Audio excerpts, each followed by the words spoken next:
All right, we're gonna take Gabby out. Oh, can we take her out? Don't take me out. Doorbells. Do a doorbell. Oh, I yeah, like we'll do that. doorbells. All We right, we'll like do that. doorbells. Nope, wrong. Oh, how do we do that? I forgot how we do this. All right, who cares, ladies and gentlemen? we- Welcome to the Meet the Pressers Writing Shotgun with Charlie tag team show, where we get together with some of our previous guests and catch up with them and see what's going on in their life and what is new and exciting. And yeah, we haven't done a show in a while, Matt. So let's play a little Too long. catch up. What have you been up to, sir? Oh my goodness. Traveling the country, certifying instructors, teaching classes everywhere, and teaching for the past year, teaching the 18-hour course all over New York State for people wanting to get their pistol license now that the governor slash dictator here in New York State decided to pass laws, even though the Supreme Court said it's unconstitutional. Yeah, so here in Massachusetts, we have the same thing that is gonna get it just got passed through the House. The 4420, which a week and a half ago became four. No, not even a week and a half ago.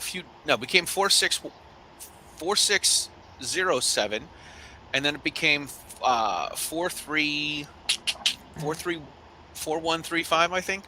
Anyway, it's completely ridiculous, and it passed the House. It's going to require live fire, a written exam. It's going to require, oh my gosh, I think it's going to require de-escalation courses and active shooter courses just to get your license to carry, and then it's going to restrict places that you can carry to basically any place that doesn't have a sign that says you can carry.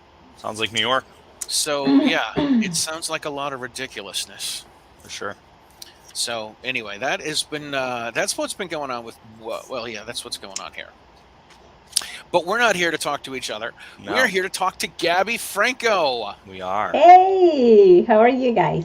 Phenomenal. Not like I haven't said hello like 10 minutes ago, but That was behind the scene. That was private. Pre-show, right? Yeah, so Robert, you thought the New Jersey commies were bad, but in Massachusetts they really took the whole thing up a notch. That's so crazy. It really is, with 27 states now having permitless carry, permitless or constitutional carry. Massachusetts is doubling down and sending us back to the Stone Ages, and the progress that the progressives want to make is really a regress. So I think I'm going to call them the regressives. Well, I think, and this is my theory, I think this would be the third place I mentioned this. But, often we think about the Second Amendment as, like it's our Second Amendment. But these individuals, gun grabbers, politicians, and anti-gun, the anti-gun mob, I do believe they have a plan to change or modify the Constitution. And I think that the big giveaway was what Governor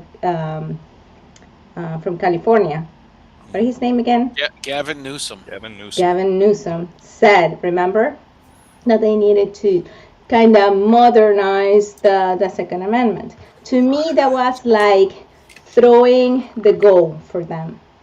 And so my theory, my hypothesis is that as they make these states more difficult, more people are going to start flying, leaving those states. And then what do you have left? Those people who cannot leave the state, and they are okay with certain, those ideologies. And what do they need to modify the Constitution?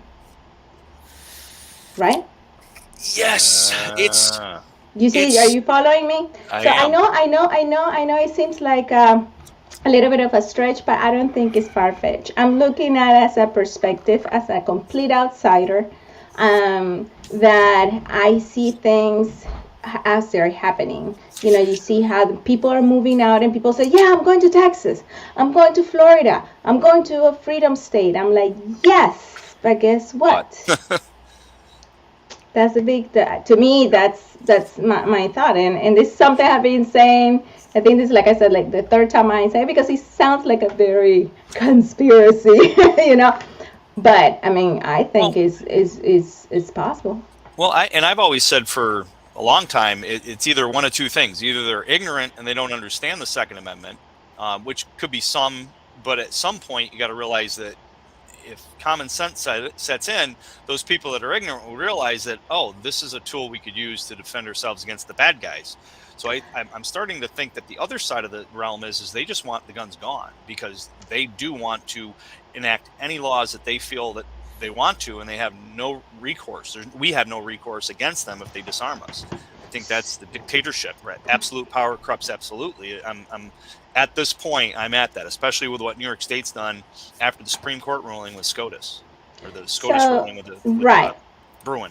Right. So this is the way I see it. So when you see the statistics in California, for example, that you see that who has guns, right? And then you see that there's like a there, and I'm not gonna say percentage because I'll be probably wrong since from the moment I read that infographic to today, right? Right. But let's say a very small percentage has the most firearms, and so on and so forth.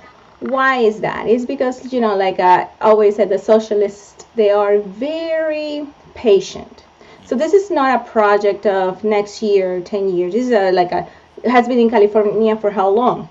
Probably 10, 20, 30 years process where all those people who had the firearms, they get older, right?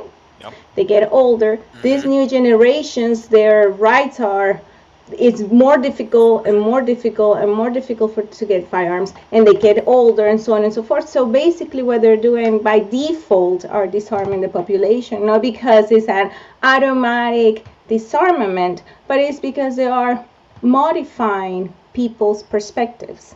You know, it's a different purview, and once you don't have that thing, people learn to live without it, believe it or not, even if they know, you know, that they would be better with, like, you know, having a firearm for self-defense.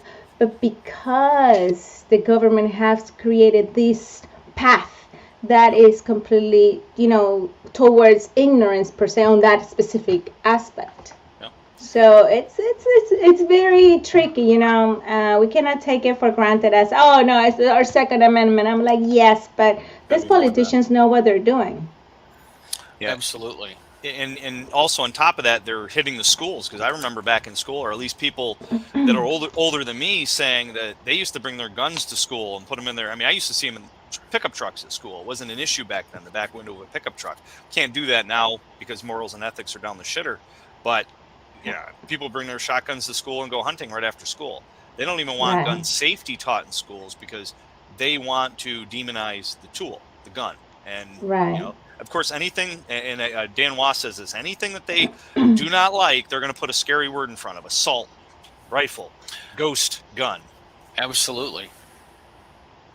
It's it is completely ridiculous. And you know, kind of what you were getting on there, Gabby, is if I do think if we move to other places, and I'm not going to be a hypocrite and say it hasn't crossed my mind, but if we move out of these places where these anti-gun bastions are, they're going to end up taking over, and they're a lot of them don't like their blue state laws, so they go to red America and turn red America purple, and they still take their politics with them, but they don't change. They just don't like it, and it's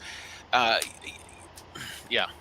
It is complex. It's a complex issue, you know, because I get it. You know, I was young when I moved here to the United States, but I had the same mentality. I'm like, these people, because back then I couldn't vote when Hugo Chavez got in power, but I was like, these people, the adults, they didn't do what they were supposed to do. And the advantage I had at such a young age, I was 17, 18, and 22 when I moved to the United States. But when I was 22, I had already traveled a dozen of countries, you see. So I was able to see the world. I had the opportunity to see the ugly, the good, the amazing when I came to the United States. And unfortunately, many people don't have that opportunities either. Most of people live in their city, their state. They're going to work, coming back home. That's their world, and everything surrounds. That's their reality. And beyond that, they don't see how those laws can be so detrimental or are detrimental in other states and other cities. And so, it's definitely a very interesting thing when you look at it, and when you decide to go out of the shell. Sometimes there's no stopping because you're like, yeah, this is so messed up. I need to move. So it's complex. For sure.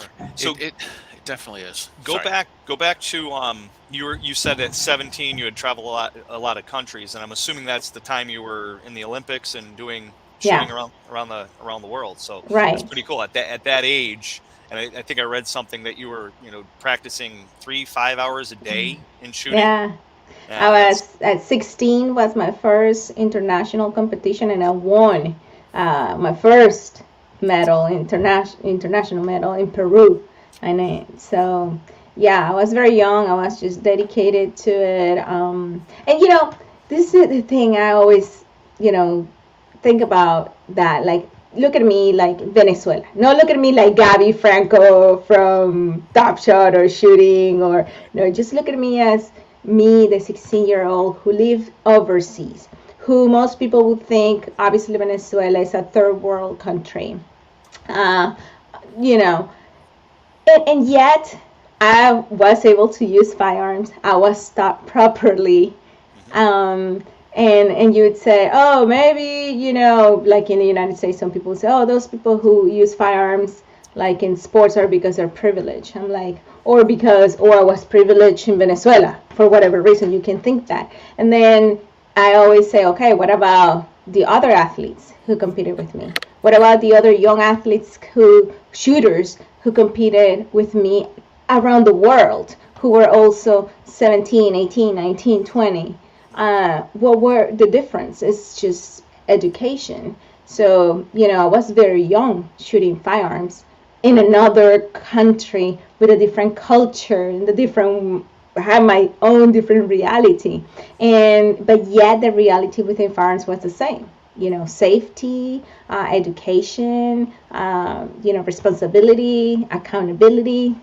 So all those things mattered. Yeah, that's awesome. And before I forget, which we actually did forget to start right off the get-go, we're going to be the code for the giveaway for anybody that's watching. $250 Mantis X, as well as a $439 next level training cert. So meetthepressers.com/giveaway if anybody wants to get in on either of those giveaways. One lucky winner for each this month. Nice. Yes, absolutely. Can't thank our sponsors enough, both Next Level Training and Mantis.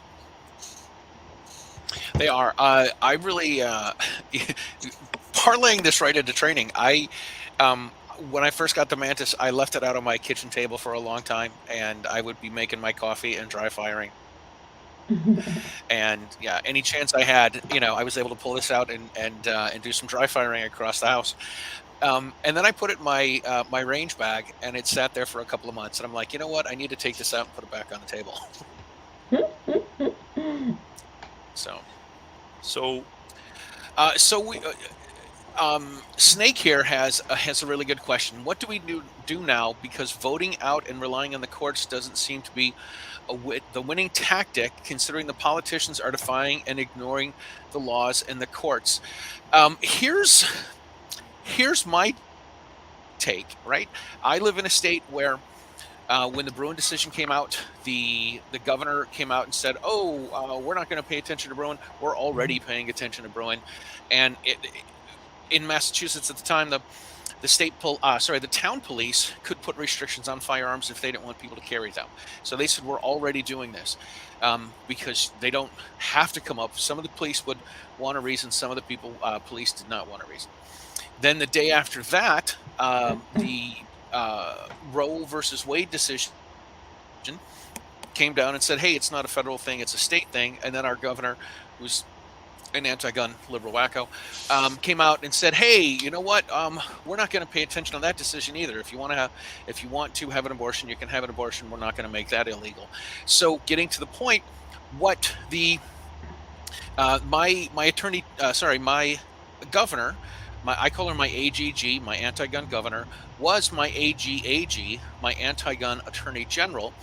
And when the chief law enforcement comes out and says, don't pay attention to the law, where I'm not going to pay attention to the laws, and then becomes the governor, the leader of the state, comes out and says, I'm not going to pay attention to the laws. It sounds to me like I'm not going to pay attention to the laws.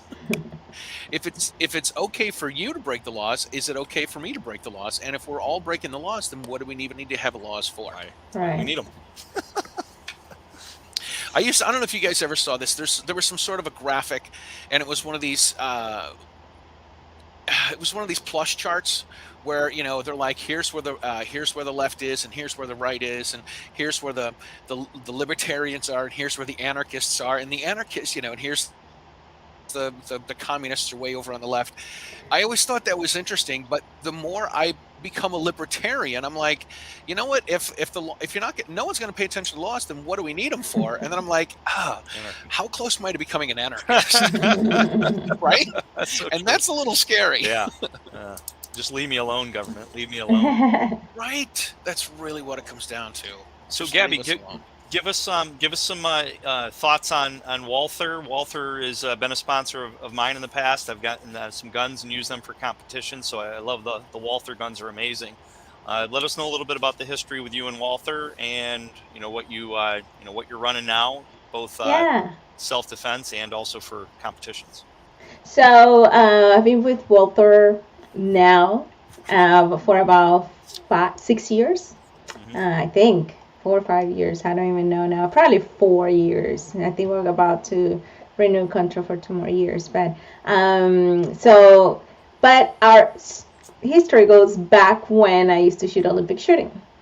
So I used to shoot a Walther GSP for 22 caliber to shoot sport pistol. That was a discipline, and I shot with that pistol at the Olympics. And the funny thing is that, or my thing was that, there were some other brands like Morini,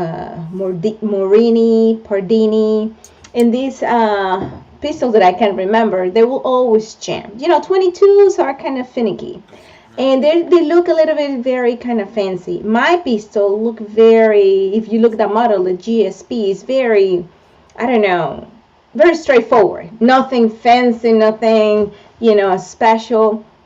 But that gun ran like a champ. Like I would never have jams. And I just stuck with that pistol for the longest time. And that was the pistol that my coach, I had 2 coaches, one from Cuba and one from the Republic of Georgia. And both of them, for both of them, that was their preferred pistol. So fast forward to now, like almost 20 years later, after the Olympic Games, me competing with that pistol, that's when Walther contacted me and said, hey, Gabby, we love what you're doing. We love you as a person, as an athlete, and everything. And they wanted to be part of the team. I was like, yes. I mean, if you ask me, then that, like, the 17-year-old Gabby, in Venezuela, that in 20 years, that brand, that pistol that you like so much, it was going to be your sponsor, I would have never believed you. So it's been amazing how it just came back in a circle, almost like, I don't know, daydreaming. That will be the dream as you as a kid. If you play baseball, if you want to be playing in the big leagues, or if you basketball, whatever, or tennis player, that Nike is going to be your sponsor. I don't know. Sure. It was surreal. That's pretty cool. So, so what are you rocking? What do you carry for self-defense, your EDC, and then what do you shoot for competitions when it comes to that? Right now I'm shooting for carry. I use the PPQ, which I'm about to change to a new one that may or may not be coming. I don't know anything about that. But so that I use right now I have the subcompact 9mm, and for competitions I use the PDP F series, which I'm proud to say that I was part of the team who helped make this pistol together. And one of the things that Walther says, which is true, is that when I gave training to law enforcement, female law enforcement, and they were shooting a 45 6 hour. I mean, it was a monster gun, and these ladies were doing good considering, the massive gun.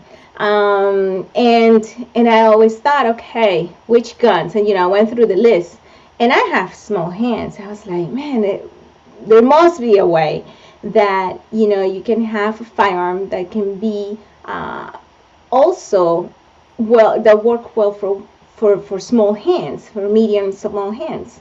And so sure enough, I mentioned that my thoughts with Walter. I told him what I was thinking, and they never said anything. There's okay, thank you, Gabby. Well, sure enough, they called me later, like I don't know, like a year later. Gabby, we want you to come back here. We want to show you something. And they present me the first frame, and they want me to help them with the final touch if it felt good. I was like, oh my God. Sometimes you talk to these companies and you think that they're not listening to you. So that, I guess that's the thing that I also love about Walter. Their communication is very, they really listen, and there's many things that obviously for obvious reasons they cannot disclose just openly, but the fact that they took the time they to listen to me, to my opinion of what could be great, and they developed this pistol, and it's worked well for not only women but for men. Oh my goodness, men are buying this gun like hotcakes. A lot. Yes, they do. So is that the Gabby model? Is that... No, I don't take so much credit. I like I always say, these guys, the engineers, what they did with this gun is like this. The fact that they can put and I can actually, I'm prepared. Look at that. I'm always prepared. So I want to show you. Uno momento. Can she pull out a real gun?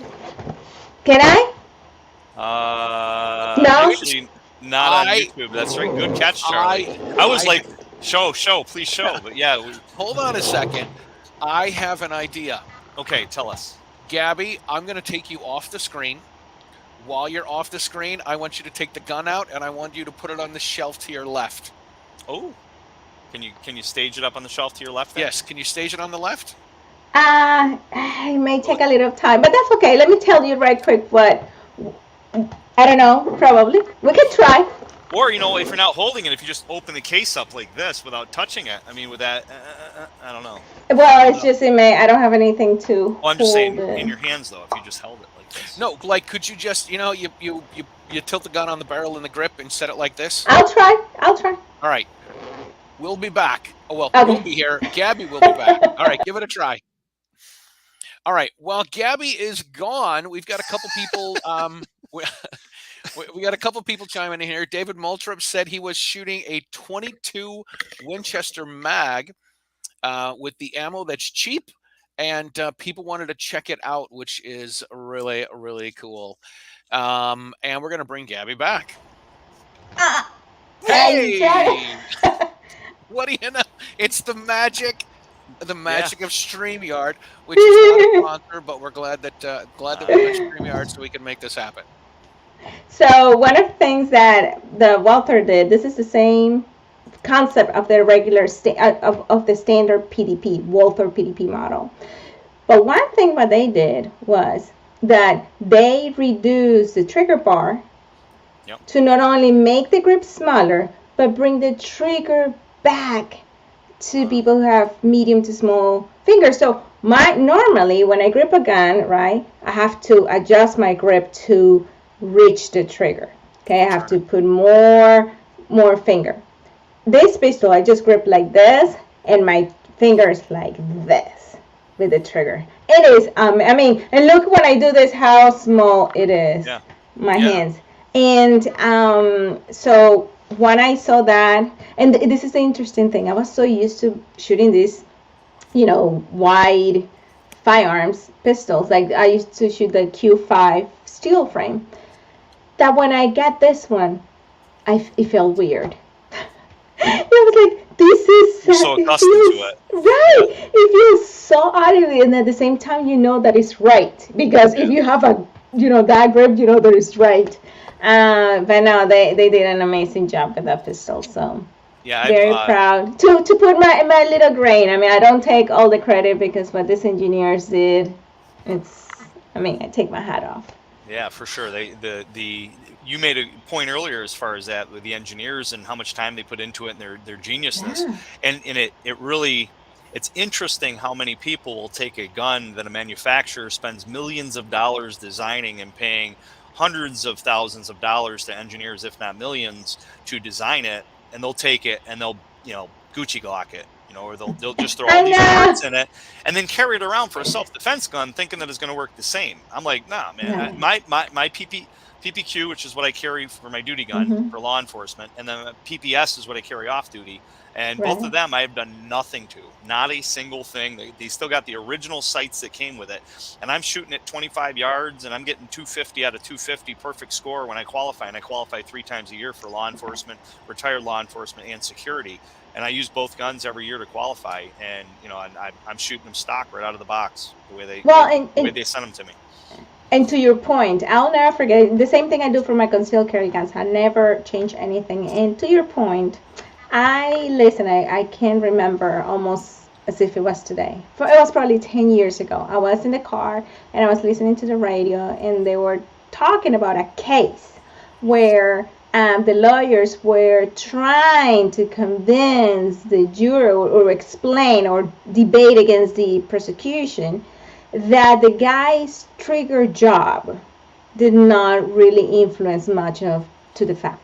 And so the point to me it changed my worldview on that because I'm thinking, okay, now this is not just about, comfort, quick trigger press. It's about that if you press the trigger, like so a lawyer told me once, every time you press the trigger, put in your head $20,000. Ching, ching, ching, ching, ching, ching. Because if it's self-defense or not, you may or may not end up in that situation. So, I don't remember how that case ended up or what happened because it was just in the radio and I was driving, but that really changed my worldview on that. I was like, oh, well, you're going to be probably judged for some people who have no idea of what firearms are, and a difference of 1 pound is not going to make a hell of a difference, but they may think, oh no, they tried to make it for quicker shots or faster shots. And what I'll say in my classes is that if you modify your gun less than a 4-pound trigger, which is what Masada usually suggests not going below, now they're going to try to make it seem like you were trying to make that gun a competition gun, which is a game. And if you're playing a game, you're playing a game with with lives. Right. So yeah, that's a good point. Moss said there was some cases that he's been brought in on that came up. That's why he says nothing under 4 pounds. 4 pounds or more for a self-defense gun. Right, or even better, don't touch it. Just leave it alone. Right. And don't modify the don't modify the connector or anything. Just stop. It's amazing how real life, situations can open up your eyes, and you're like, whoa. Yeah. Well, and there's so many people out there that just don't get that. They think, well, the law says, and my favorite thing is just because the law says you may doesn't mean you must. And there's case law. Tennessee versus Gardner is a perfect case law where, that officer did everything by the book, both law and SOP, yet it went up to the Supreme Court. And, that changed the tides for us in law enforcement and how we handle things. Right. For sure. I want to go back to one of the earlier comments from Brian Barnes. Brian says, hey, Matt, Charlie, and Gabby. I met Gabby at the DC Project get-together in New Jersey 2 years ago and got to hear some of her experiences in person. It was a good night, and I enjoy my PPQ. M2. I do want to say that I met Gabby there as well. I filmed a show with her, and Brian says nothing about meeting me. Okay, I see how it is. I see how it is. Yeah. Everybody wants to meet the gals. Absolutely. Well, of course. I know that day, Charlie. Yeah, hop in my car. We're going to be driving and do an interview. Right. I'm like looking at everybody. Do you guys know this guy? Like, okay, I'm not going to hop in the car. Yeah. I'm like, I'm gonna I'm put like, where's my gun, my knife? right. We're in New Jersey, for goodness sakes. So she's like, I'm gonna put the tracker on my phone, and Yeah. where's my phone? If I'm not back in Yeah. 47 Yeah. minutes, come Yeah. looking for me. It's Charlie Cook, not Charlie Cookie. Yeah, Wait. right. Right. Somebody said one time they asked if I was Charlie Kirk, Kirk. the young commentator, Oh, political commentator. I'm like, yeah, no, no, no, I don't That's funny. know. That is funny. Good stuff. it's definitely. So, Gabby, you've I've been watching you on all the social medias. You've had you had like a meniscus or something replaced. You No, had some no, no. surgery. Wow. Yes, yes. So a year ago, exactly a year ago, I torn my ACL. I was doing martial arts. Now, the story sounds, as always, sounds better than what it actually was. And What, you weren't doing a roundhouse kick? hey, I'm gonna tell you my story, okay? She was kicking around the house. I'm gonna tell you my story, okay? So I'm in the martial arts class, and I'm having a great time. And the teacher's saying, "Oh man, you're so good. You're natural." And I'm like, "Perfect." And then, you know where I'm going, right? And then we're gonna do a kind of competition between girls and boys. And so who was gonna kick the punching bag, and we have to do it in rounds, right? And see, the first round one kick, the second round two kicks, and so on and so forth. And it happened to be that because I was a beginner, right? And it happens to be that the girls who were with me, they were all teenagers, and they were kicking like this. And I'm like, come on, let's do this. Let's go. We need to win this. The competitor in me just came out. And so I invoked the Bruce Lee. And I was ready to kick. And I kicked. And then my other knee, I felt doing this. I was like, oh no. That doesn't feel right. So long story short, a month later, it took a month. Later, I learned that I had torn ACL. And the funny thing is that the initial doctor visit, the doctor did the test, and she's like, oh, that seems fine. Just physical therapy. I'm like, no. And my husband was there with me. And it's so funny because my husband was like this, oh my Lord, this is going to happen. Because the doctor was like, no, PT, whatever. I'm like, you send me to MRI because I want my MRI. And sure enough, it was a torn ACL, and I had my surgery March this month, so 6 months ago. Wow. And how you doing on the recovery? I know I had a medial meniscus tear from my time in the Army, and that took me a year. But I'm a baby when I get sick and stuff. My wife can vouch for that. So I don't know, Charlie, I don't know if you remember, but I graduated in May from my bachelor's in psychology. So if you don't know psychology, we do a lot of research. So that's what I did for my surgery, and not only for my surgery, but for my situation. Like, what did studies, like actual studies, scientific studies did on athletes that had torn ACLs? What were the best practices? What did they do? How long they train, and so on and so forth. So through my research, I was able to prepare myself for surgery. So most people think, oh no, so when I get the surgery, then I'm gonna get better. No, you have to prepare yourself way in advance. So one of the research that I can remember said that if my quad, the one from the injured leg, was at least 90% than how it was before the injury, at the time of the surgery, then I had a high probability to recover faster. What happened is that most people, when they get these injuries, they stop. And I get it because it hurts, right? So they start working out, they don't do anything. So what happens? It becomes, they thin out, atrophy in their muscles, both, not only that leg, but the other one too. Because if you start working out, guess what? Both all the muscles are going to suffer. So what I did was, and again, I only had a torn ACL. Everything else seemed fine through the MRI. And so I did a lot of rowing, in the rowing machine, Oh yeah, Yep. yeah. in the rower machine. I was doing 5,000, 6,000 meters every day. Wow. Almost, I was doing about almost 5 times a week, at Jeez. least I was doing.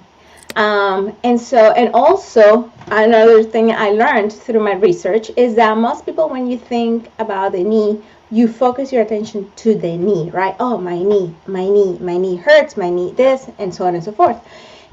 Most of the knee issues comes because of weakness in your hips. Huh. Okay. So if you reinforce your hips and your glutes, then you're less likely to suffer from knee issues. So yeah, it sounds like weird. No, it's all Yeah, connected. so right. And so I started doing exercise simple as this. Imagine that this is my leg, right? And I'm standing. So exercises like this, sideways, back, front, and to the side. Simple as that every day, about 30 to 50 repetitions every day. Well, and another thing that I also figured out with my preparation is that I thought, well, if after surgery my quad on my injured leg, if my quad is gonna turn into jello because it literally, the muscle disappears per se, all that strength, you have to rebuild it, you know. And so I thought, if I am strong now, I'm not only strong that leg, but the rest of my body. So when it's time to get this muscle back up to, from zero, like I cannot even lift my leg because I had nothing per se, I know that the other 85% of my body is going to help in my recovery. Does that make sense? Yeah, for sure. And so this is how important are the hips. One day after surgery, so when that day when I came home from after surgery, my foot was like a numb, like it was like this. I couldn't feel a thing, right? Wow. So I had to use my crutches. I could not put my foot on, not even on the ground, or put my weight on it, because I was like, I could break something else because I cannot feel anything. That was my thought. But a day after, when my foot kind of woke up, like I could feel things, I was walking without crutches. Wow. And I think it's because of all the work I did for my hips and my glutes. Because remember, my leg was in a brace, locked. Okay? Oh, And so I was able to, my hips was the only thing, and my glutes moving that leg. And so I learned in that moment, I was like, wow, this is amazing. Like, I was able to see it. You probably don't see it when you're in normal walking and don't see the benefit of your hips or reinforcing your hips and your glutes. But at that moment, when I one day after surgery, I was able to walk without crutches. I was like, okay, That's I mean, it's amazing. yeah. that That's is. that's that's pretty incredible. I had it's not even close. I had a back surgery a bunch of years ago, and I was hobbling around on a. I had a walker that I would use inside my house, and then when I would go out, I would use a cane. And man, it was tough. It was a little tough mentally because Mhm. I'd Yeah. see people walking, and I wished I was walking, and I didn't have any problems, and then I would forget what it was like to not have these issues. It's like when you have a stuffed up nose, you're like, oh my gosh, if I could only breathe. And then when Breathe. you don't have a stuffed up nose, you're like, yeah, whatever. Take it for granted. Yeah. Yeah. To your point about the psychological part of it, it's totally, I mean, totally true. Now, what I didn't do psychological preparation during and after surgery. I did it before surgery. So I knew I knew that, okay, I knew that I knew nothing about it. Okay, meaning I have never been in I never had a surgery before. Okay, I only had ideas through research what could happen, what were the best things that could happen, but I didn't know how my body was gonna respond. I didn't know if I was gonna be super good or not. So I knew nothing. So how did I prepare myself for that? I said I'm gonna set goals. Okay. One of the first thing I told my husband, I said, I am going to defy the odds. That's my first thing I said. I told him, I will defy the odds with this. And the second thing I said was like, I will start competing, even if I cannot run. I'm going to start competing and I'm going to sign up to a major match. Not because I was going to be able to win or to run, but I knew I needed something. I needed something to look forward to. Definitely, And that's something that, like, that little, short-term goal that would keep me with light spirit. Started right, I think 2 weeks before surgery. I committed into a 6-week training I was gonna give, and I give to people for 6 weeks, even when I was through surgery, because I knew the first, I knew in the sense that I assumed it was not gonna be easy. Okay, going through surgery, pain, whatever it could have come through me. And so I figured if I can push to a month, so I started 2 weeks before, 4 weeks, that would be my 6 weeks. So I knew a month is probably a good threshold into that you probably have passed the worst thing, probably, possibly, right?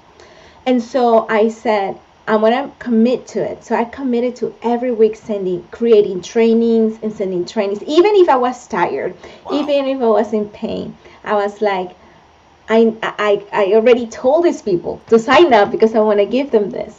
As much as I was giving them something, they were giving me more than they ever imagined. Because to me was the commitment, the fact that they received feedback from them, the fact that they were doing it, the fact that they were checking the emails, and that kept me going. So if anything, I can tell anybody that if you're gonna go through surgery, or something that you don't know exactly what it's going to be, but you possibly it's gonna be hard, you have to set goals.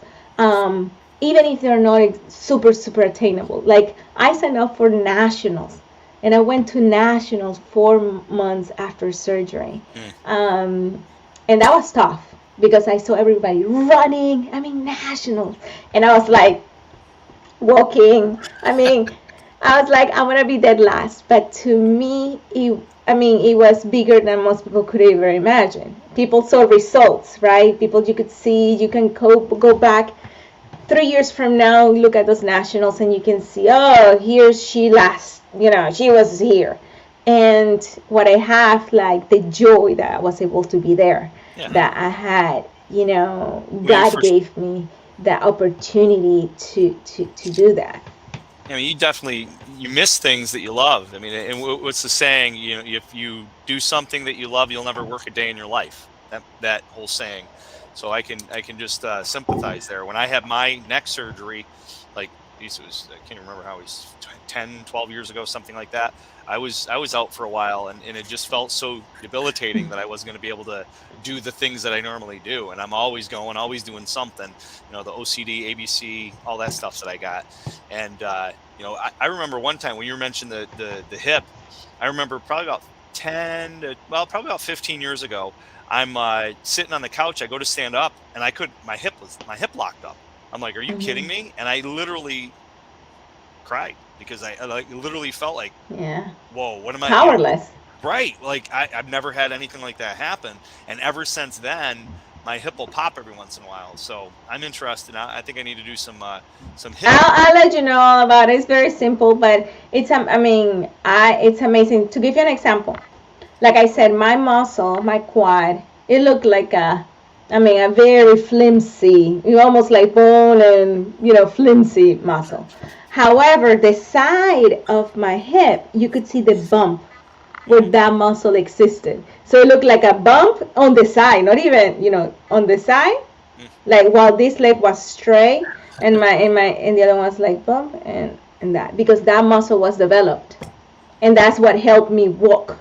So it is definitely fascinating. But those, and another thing I think is so important, and I guess that comes down to, I mean, I'm a faithful, I mean, I have my faith, and through all my hardships in life, because most people only saw me, see me or know me top shot and hear that, but I have had very, very, very tough times in my life, and I always say that, it's just God, Jesus, that puts those things in front of me and that prepares me for the biggest things. I always approach things in that way, that what is it I can learn now? We can say surgery, like you have your back surgery, you have your neck surgery, I have my knee surgery, and here where we are, right? Yeah. I mean, sure. In that moment seems like it's the worst thing in the world, because we as humans, we generally just see as far as our hand is, right? What is in that moment? What do I feel in that moment? But it's being able to, like I said, setting those goals, because there's a bigger power out there that is just for you. You can do it. You can prepare yourself and make it better. So to me, that also play a big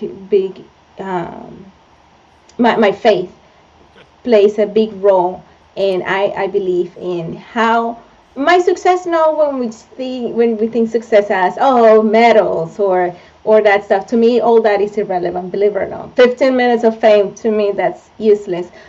To me is that who you are as a person. It's what moves you forward. Yeah. I like to say that that we're all this tangible stuff, none of this tangible stuff we can take to the grave with us. And to that factor too, the bad guy that wants to steal it from you, rob you for it, burglarize your house, they can't take it to the grave either. So in the defensive side of it, like, why are we getting into a fight over something that neither of us can take to the grave when maybe one of us or both of us go to the grave? So even in that aspect, I think we're here for relationships more than anything. And it's sad that a lot of this tangible stuff and money and all that, the love of money is the root of all evil, gets to people, and it hurts, tarnishes relationships and such. Right. For sure. All right. So I have a crazy question for you, Gabby. Yes. Are you going to turn this experience into another book? Ooh. I should. There are so many books I want to write, and I just need to sit down and write them, and I can mention them all. Like, I kid you not. But yeah, I've been thinking about getting a second book for my shooting manual. Mm-hmm. More about the mental aspect of shooting, mental dynamics of shooting. I used to do a lot of seminars about it, and possibly a memoir or something. But yeah, believe it or not, as you mentioned, that's actually part of my goals. I also like to write fiction. Fiction with no fiction. I like to read fiction like Lord of the Rings and stuff like that. But I like to write about fiction that is more real, more tangible. So I have some crazy ideas, and I think crazy ideas in fiction is great.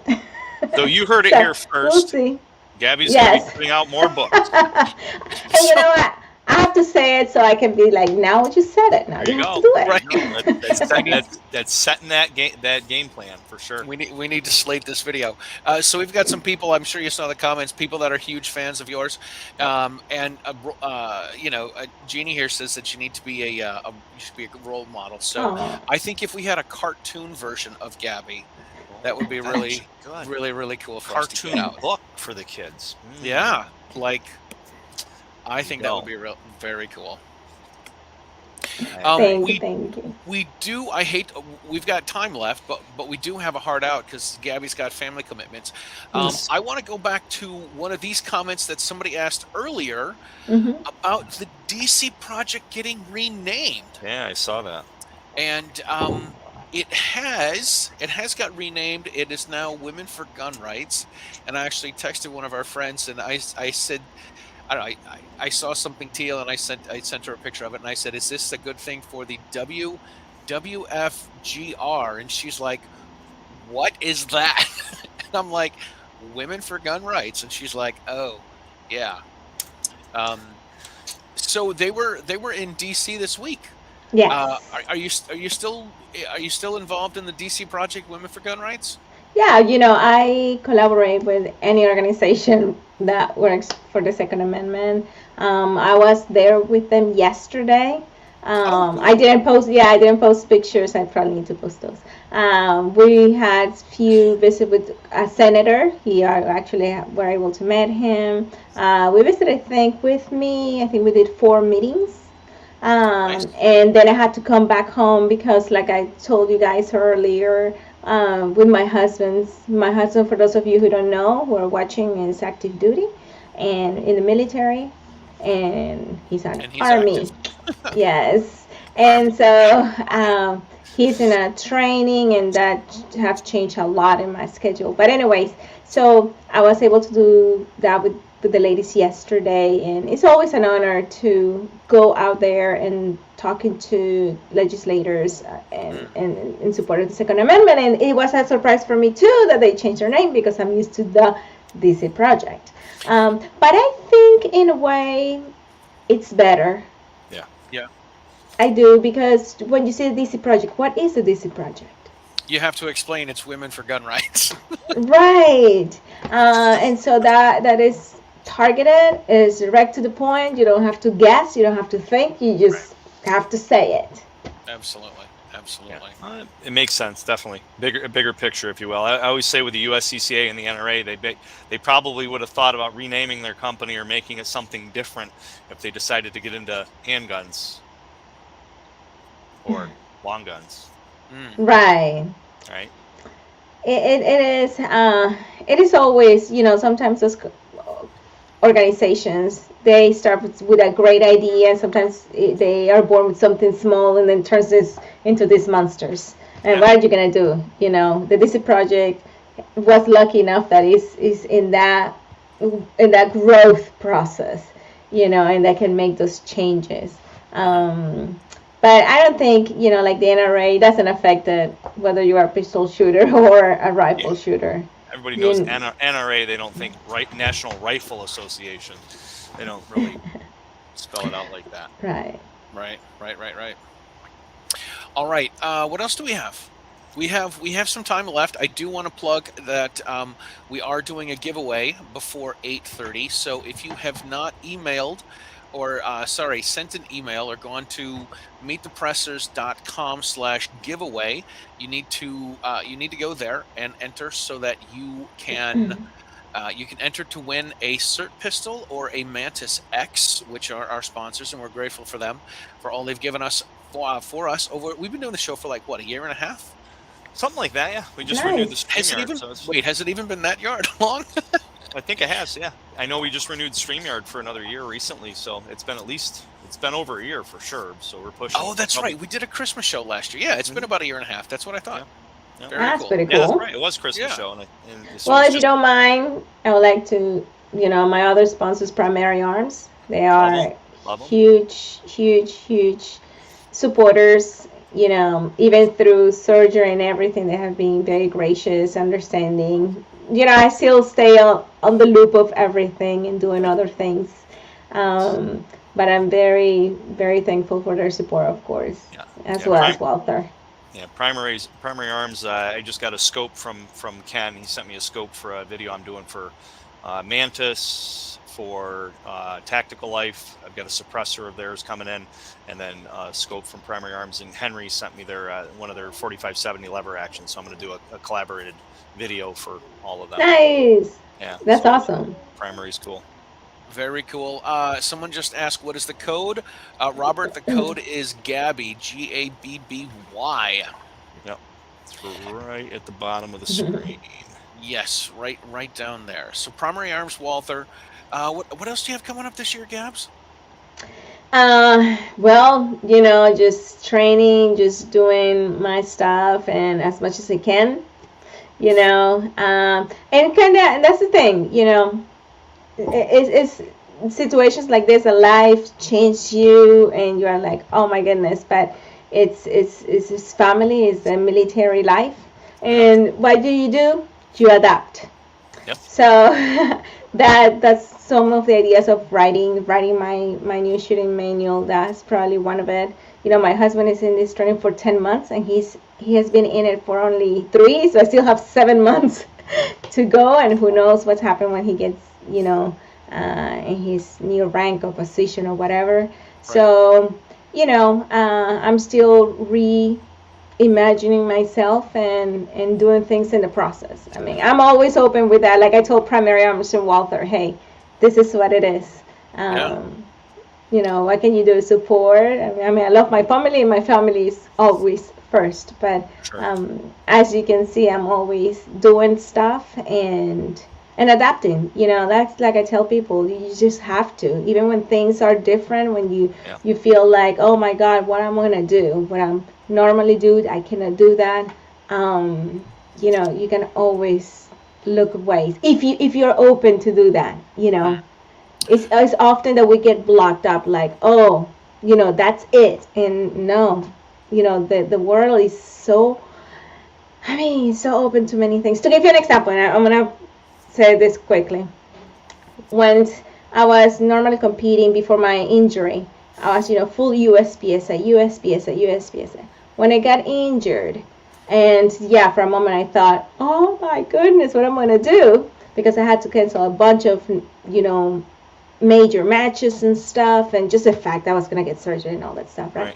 But at the same time, it opened my eyes to other activities, PRS, because I didn't have to move too much, or doing a little bit of steel challenge, because I didn't have to run or anything like that. And so, and what I'm trying to say is that often we go in life like this, and there's a lot of things that we miss in the way. And situations like this, instead of blocking ourselves and seeing only, the sadness and the difficult situation that we're at, that's the moment that we have to open our eyes and open our ears and just be vigilant, because all those ideas that you never thought about because you were busy doing that one thing, they'll start coming up to you. So. For sure. Yeah, the two most powerful senses we have, hearing and seeing. Sometimes we take them for granted. For sure. Super. Well, it's been awesome talking with you tonight and catching up. And yes, thank you for hopping on. Oh, thank you for having me. I had a great time. We need to have you pick a number. We're actually tell us, Charlie. I was thinking, because it's the middle of the month, why don't we push it out and give a couple more weeks for people to sign up, since we just had this tonight. Sweeten the pool a little bit more. All right, very cool. So everybody that is watching or listening should go to meetthepressers.com/giveaway, and we will give away something later this month. Speaking of later this month, on November the 1st, I know it's really next month, but it's only 2 weeks away, we're going to be doing another live show from 8 to 9 p.m. with Laura Carno from Faster, Colorado. She's also got a book out that is called Government Ruins Nearly Everything. So please tune in for that. I do. Gabby, what else do you need to plug? Where can people find you and all of your stuff and the amazing things you're doing? Yes, you can see me on GabbyFranco.com. I'm trying to write more on my blog. That's a good way that I'm trying to, the writing part. You can also find me on Facebook, Gabby Franco Top Shot. On Instagram, Gabby Franco TS4 for Top Shot 4. So, I appreciate you guys. Just send me messages or emails or like my posts or anything. I appreciate it. All right. And thanks cool. for your the service for the support and stuff with the your husband. It's not course. easy. Our No. son-in-law just got back from being gone for 6 months in the Navy, so it's not easy. Yeah. God bless him. Yeah. All right. Well, anything else we need to plug? If you're not subscribed to Writing Shotgun with Charlie and to Meet the Pressers on YouTube, you need to do that. If you are not following us on YouTube, shame on you. You need to do that as well. And check out Meet the Pressers. They got a YouTube channel. There's a podcast. Check out Writing Shotgun with Charlie on YouTube and on podcast. And we thank everyone for tuning in. Gabby, we thank you for coming in. And there's her Smile. notification. I thought that was her notification to say 8:30. We gotta go. Kids gotta go to 8:30. bed. Yes. So It's been awesome. yes, it's been great, Gabby. Thank you so much, everyone else. Thank you guys for tuning in. We will draw another name. We will draw a name by the end of the month, and we'll get that out to people. And we'll do a little. We'll make some sort of a post and share it again, so more people can get signed up for this. Thank you all so much. Anything else? Signing out. Thank you. We're out. Thank you guys very much. We'll see you soon.